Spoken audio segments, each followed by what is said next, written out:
Bonjour à tous et bienvenue dans ce briefing des marchés du 3 février 2020. Avant de commencer, je vous laisse prendre connaissance de l'avertissement légal sur les risques.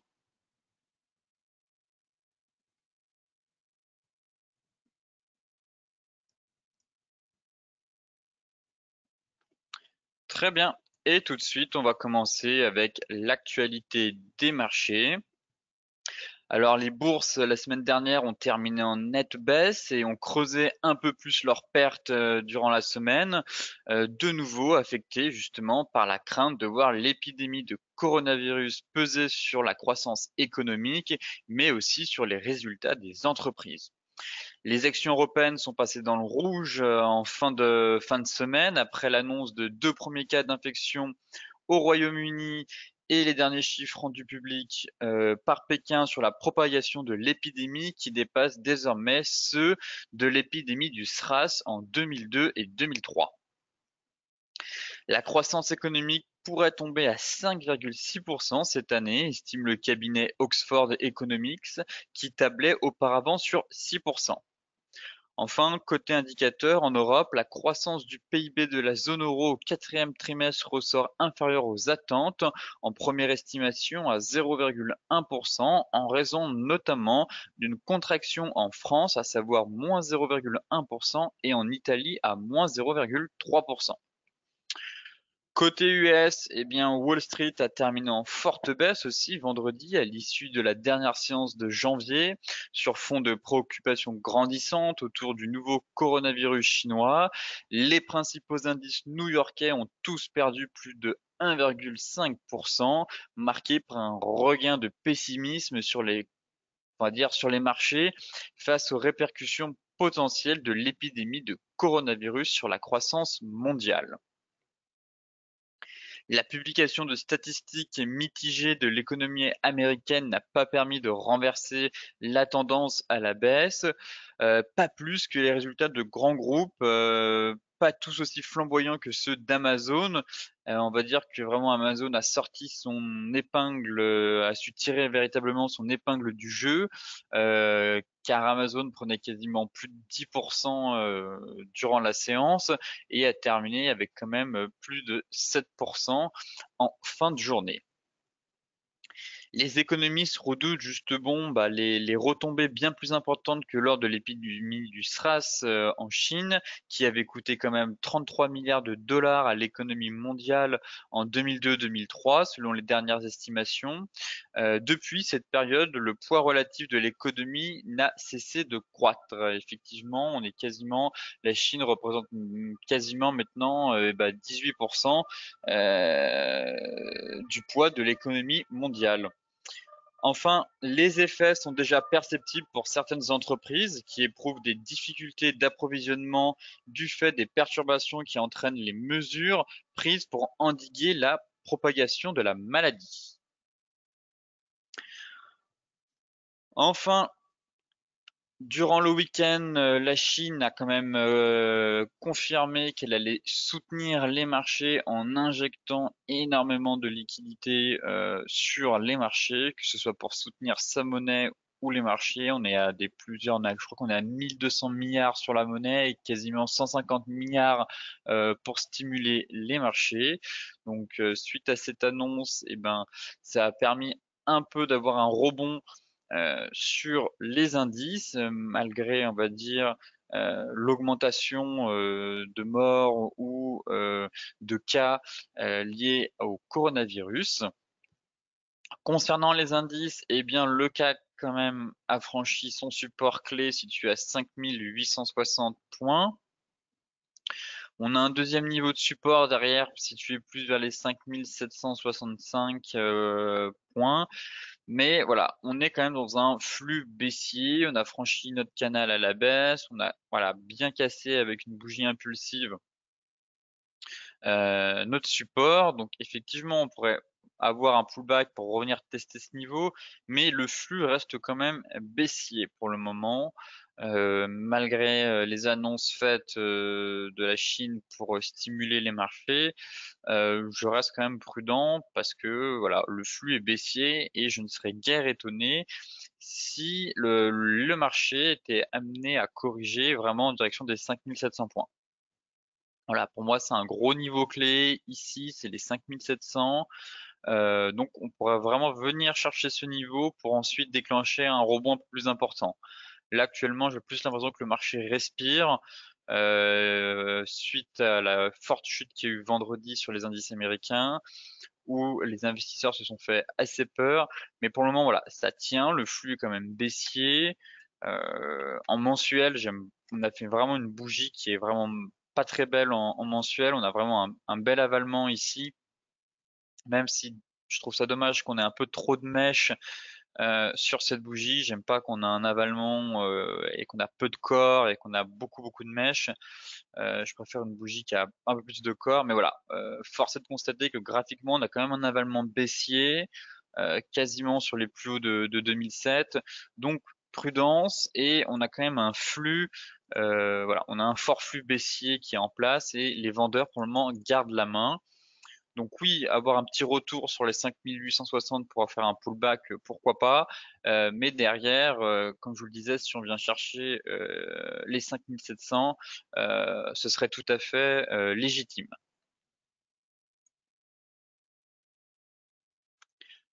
Concernant le DAX à la croisée des chemins, tout simplement, on est sur le fameux support des 12 960, 12 940.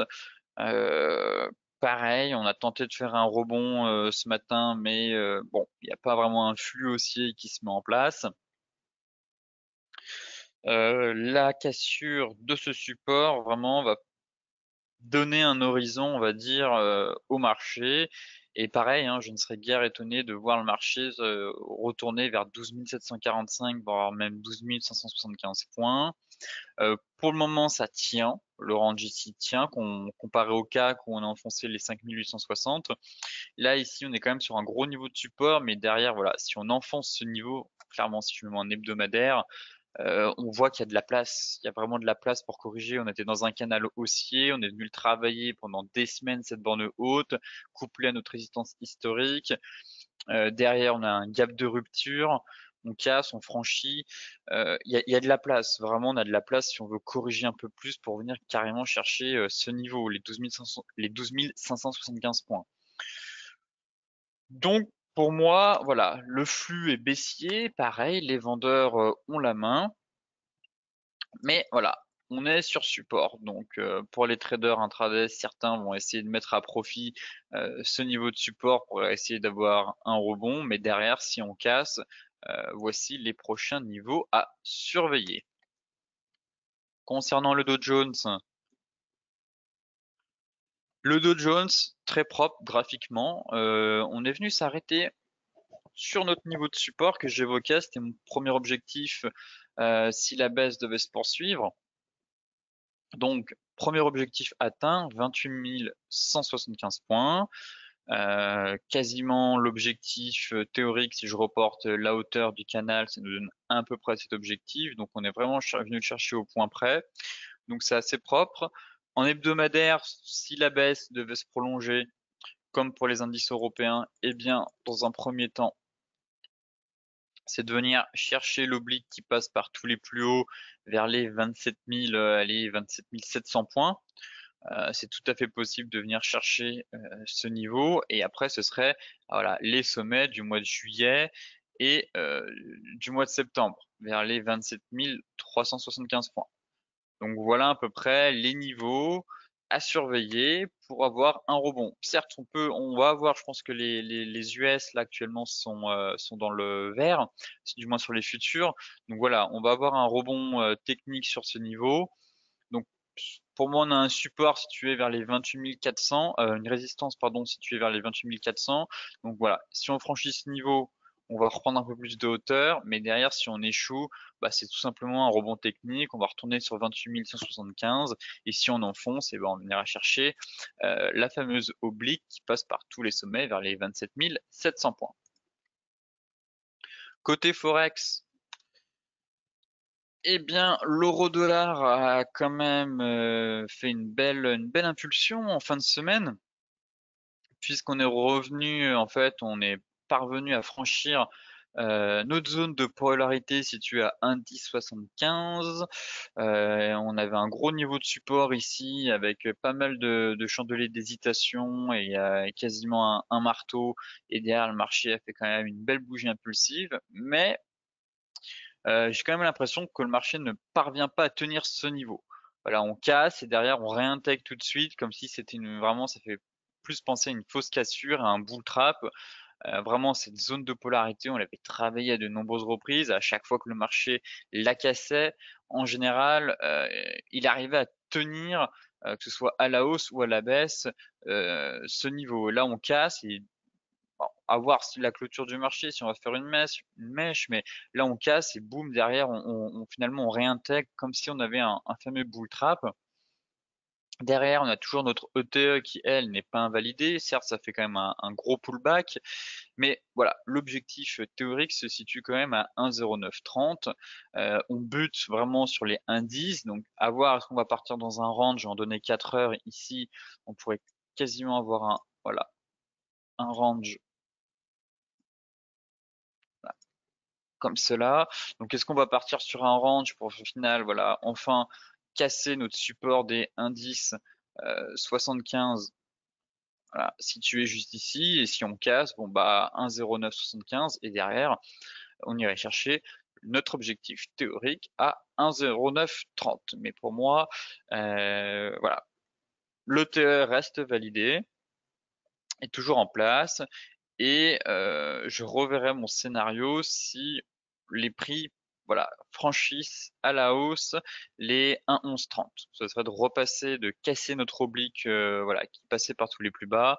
Et donc, si vraiment les indices 75 tiennent et qu'on franchit à la hausse les 1,1130, dans ce cas-là, voilà, je pense que l'ETS sera invalidé, enfin du moins que l'objectif théorique ne sera pas atteint. Concernant l'euro CHF, sur zone de support à mettre à profit pour ceux qui sont dans une optique de long terme ou de swing trading, on arrive, voilà, sur, donc là je suis en hebdomadaire, on est proche de nos supports weekly, voilà, les 1,0630, 1,0665. Voilà, on est en approche de ces niveaux-là et il y a peut-être quelque chose à faire sur ces gros niveaux. Un de ces deux supports. C'est vrai que là, on a une perte, enfin on a une perte, on a un plongeon assez vertigineux de l'euro face au franc suisse depuis quasiment maintenant le mois de novembre. C'est vraiment voilà, il y a pas de rebond. On enchaîne bougie rouge sur bougie rouge, séance de baisse sur séance de baisse, et le marché ne parvient pas à rebondir. C'est pour ça que là, je note ces supports weekly situés entre les 1,0665 et les 1,0630, où le marché pourrait tenter quelque chose. Voilà, il a essayé de rebondir la semaine dernière sur les 1,0665. Vous voyez, voilà l'objectif théorique de sortie de range. On est venu le chercher au point près. Boum, rebond pour aller chercher les 1,07. Mais derrière, ça ne tient pas, ça ne part pas.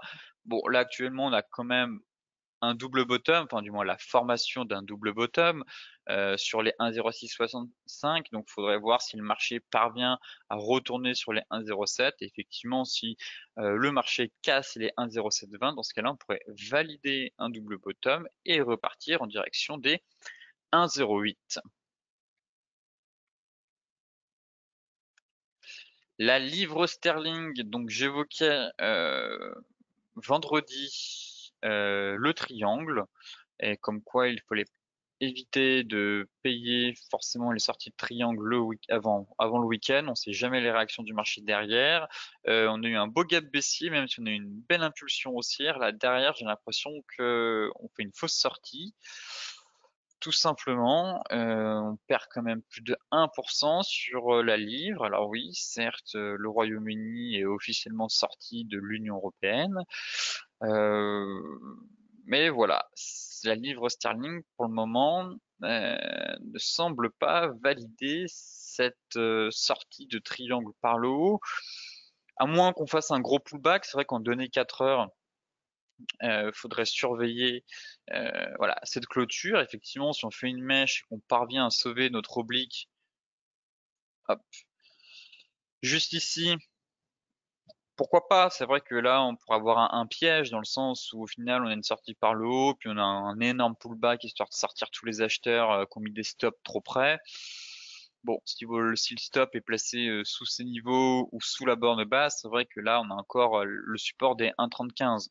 Mais j'aime pas la bougie qu'on est en train de faire en daily avec ce gap baissier qu'on n'est même pas venu combler. Derrière, ça chute. Mais voilà, on va quand même faire le suivi de cette paire. Et pour moi, je considère vraiment que le triangle sera invalidé si on vient chercher sous les 1,3015. Voilà. Pour moi, là, actuellement, on a quand même la sortie par le haut. C'est pas invalidé dans le sens où on peut très bien faire un énorme pullback. Euh, mais et puis surtout si le stop et en général se place allez, quasiment au milieu de l'apex ou pour les plus prudents quasiment sous la borne basse. Donc voilà, cette sortie de triangle n'est pas totalement invalidée, mais ce qui me dérange, c'est vraiment la bougie daily qui n'est pas belle. Voilà. Là, c'est que clairement, on a une belle bougie vendredi impulsive, quasiment les acheteurs, il n'y a pas de mèche presque, on est sur un Marubozu, donc voilà, les acheteurs montrent qu'ils sont très présents, laissent aucune place aux vendeurs, et derrière, voilà, on fait un gap baissier, et là finalement c'est les vendeurs qui prennent la main. Et on est même pas réussi à venir combler ce gap alors qu'on est sur du Forex. Donc c'est un peu la bougie daily qui me dérange sur la validité du moins de ce triangle. Donc voilà, on verra dans les séances à venir, mais c'est pas le scénario enfin moi c'est pas le meilleur scénario pour le moment sur la livre sterling. Pareil en fait sur le GBP/NZD, euh, bull trap. Voilà, en fait ça ressemble à un bull trap aussi sur, c'est la même chose que sur le GBP/USD. On est dans un range, on est dans un énorme range. On le casse à la hausse. Vendredi en clôture, on se dit bon, bah signal d'achat, derrière gap baissier et le gap ouvre pile poil sous les 2,040. Donc c'est vraiment ça en dit long, ça en dit long sur la psychologie du marché, je trouve, et ça ressemble tout simplement à un bull trap. Voilà, donc j'aime pas, on n'a pas suffisamment une bougie de retournement, mais c'est vrai que ce gap qui, voilà, qui réintègre le range et on n'est même pas venu le combler, bah, ça ressemble exactement au GBP USD avec ce triangle et cette énorme bougie qui perd plus de 1%. Et je trouve ça un peu gros pour un pullback. Mais on verra ce que ça va donner dans les prochaines séances. Mais voilà, c'était vraiment un niveau qu'on est venu, voilà, vous pouvez voir depuis le mois d'octobre, vraiment ce gros niveau. En weekly, on fait une belle bougie, on casse les plus hauts. On se dit bon, bah chouette, signal d'achat, sortie de range. Et derrière, en fait, bah non. Réintégration du range en daily avec un gap baissier. Donc ça, c'est vraiment, ça doit vous inviter à la prudence, ce type de configuration quand vous avez un gap, surtout sur du forex, où les gaps sont extrêmement rares. Et le fait d'avoir un gap le week-end comme ça avec une réintégration et qu'on perd plus de 1%, je ne serais guère étonné d'avoir une nouvelle rotation, du moins des prix à l'intérieur du range. Voilà.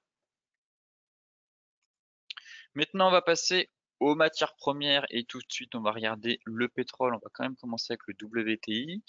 Alors c'est et voilà, on est enfin venu chercher le niveau que j'attendais sur le pétrole, que j'évoque maintenant depuis plus d'une semaine, que je vous dis que le pétrole chute et qu'on n'attrape pas un couteau qui tombe, on perd quand même sur le WTI, on a perdu 23%.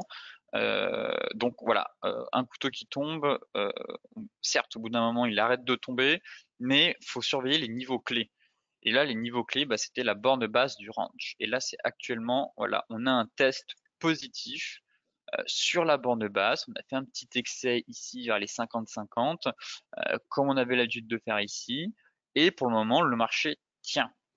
Alors j'aimerais avoir une bougie de retournement daily. Clairement, on a eu un gap baissier, ce serait juste magnifique qu'on ait une clôture pour celles et ceux qui ont suivi la formation sur les chandeliers japonais, donc qui connaissent le piercing pattern. Maintenant, d'avoir une clôture ici, un retracement de cette bougie dans plus de 50% de la moitié de ce corps, ce qui ferait qu'on aurait une figure de retournement, à savoir un piercing pattern, et sur une zone. Donc là, vraiment, on aurait un signal de fin de tendance, de fin d'hémorragie, je trouve.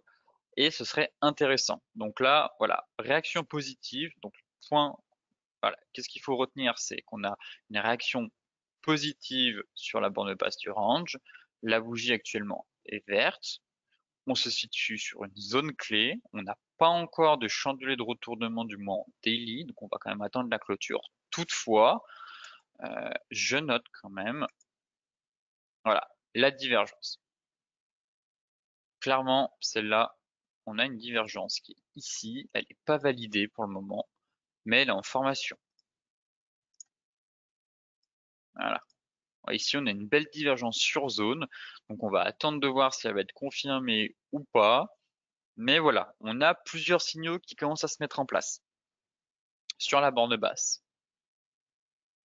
Donc, à voir si on va avoir vraiment un rebond. Hein. Je parle pas là de faire une rotation complète du range. Là, actuellement, vu les fondamentaux sur le pétrole, revoir le baril à 70 aussi en l'espace d'un mois aussi vite que ça chute, j'en suis moins sûr.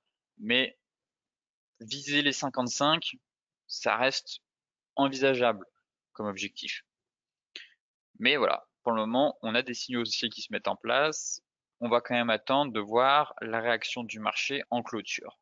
Par contre, derrière, si la séance à l'ouverture US, ils enfoncent et ils cassent les 50-50, on pourrait facilement retourner sur les 45, voire les 42. Hein. Si je reporte la hauteur de ce range, là, on peut clairement viser les plus bas.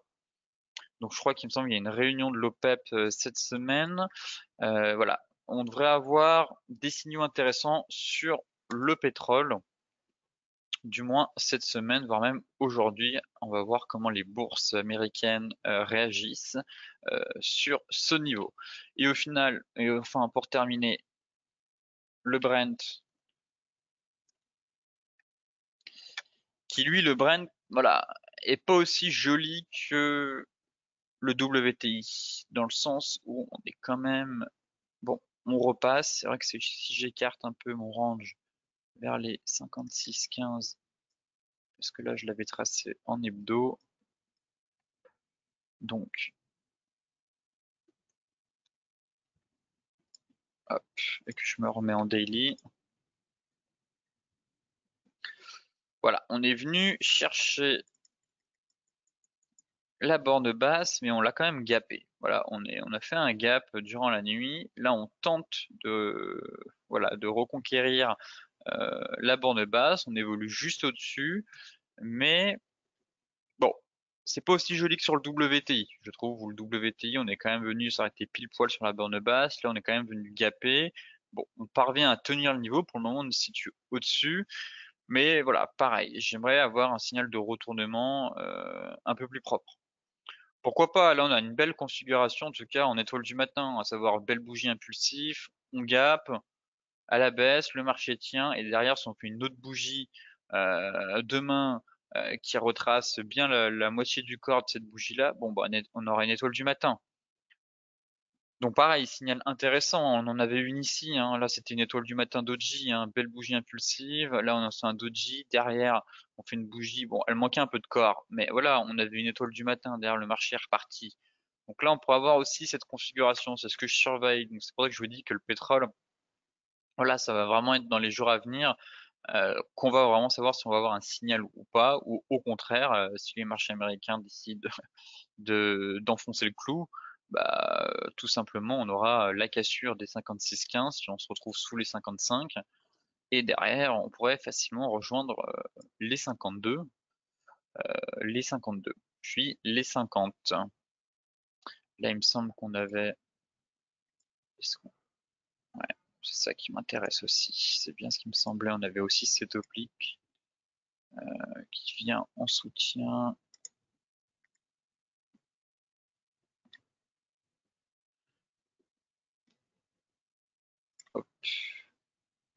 Ouais, on a cette belle oblique quand même qui passe par tous les plus bas et qui pourrait servir de rebond sur le pétrole.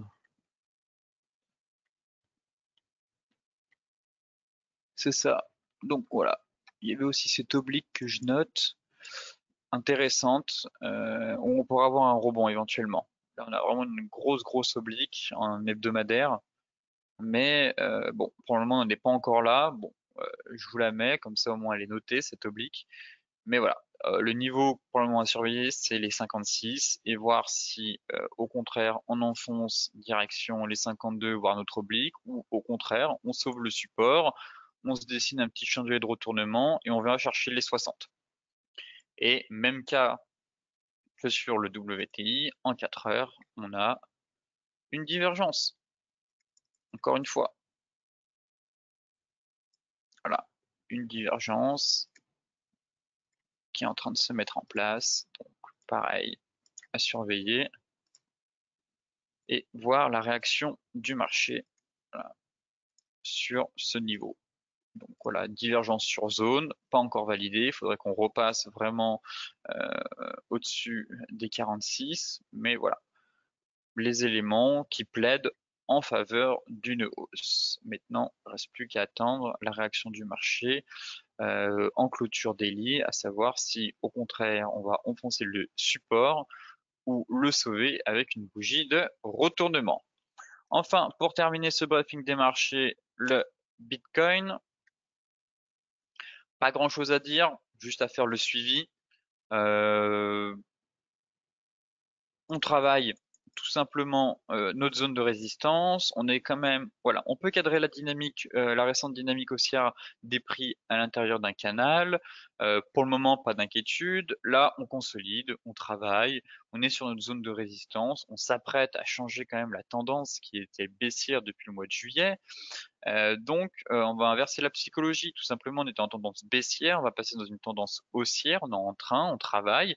Il faudra vraiment une belle clôture au-dessus des 9300, 9600. Donc, j'aimerais bien, voilà, selon la théorie de dos, hein, eh bien, il faudrait qu'on casse le précédent top de la tendance baissière qui est juste ici. Donc, si on casse ce niveau, eh bien, on inverse la tendance et on passe en tendance haussière. Et voilà, le marché se cherche. On travaille, voilà, depuis mercredi, euh, ce niveau de prix.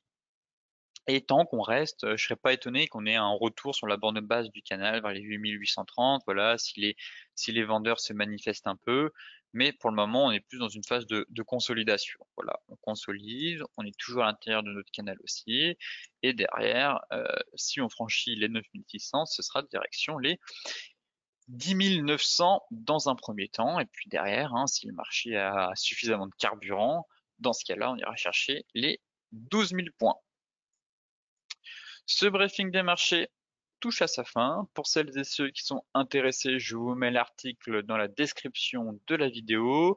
Petit rappel aussi, demain j'organise un live à partir de 14 heures sur les stratégies bourse forex. Donc on fera un peu le point, c'est surtout faire le point techniquement sur les marchés, sur les différentes classes d'actifs. On essaiera de mettre en place un peu des stratégies de trading, voir là où se passe l'action et où il y a des opportunités et surtout voilà, échanger avec vous. Et si vous avez envie que je scanne ou que j'analyse que ce soit des paires ou certains actifs pour vous, eh ben je vous invite fortement à me rejoindre demain à 14 heures et je vous mets aussi le lien dans la description de la vidéo. Sur ce, je vous souhaite à toutes et à tous une excellente journée, de très bons trades, et on se retrouve demain matin pour faire un nouveau point sur les marchés.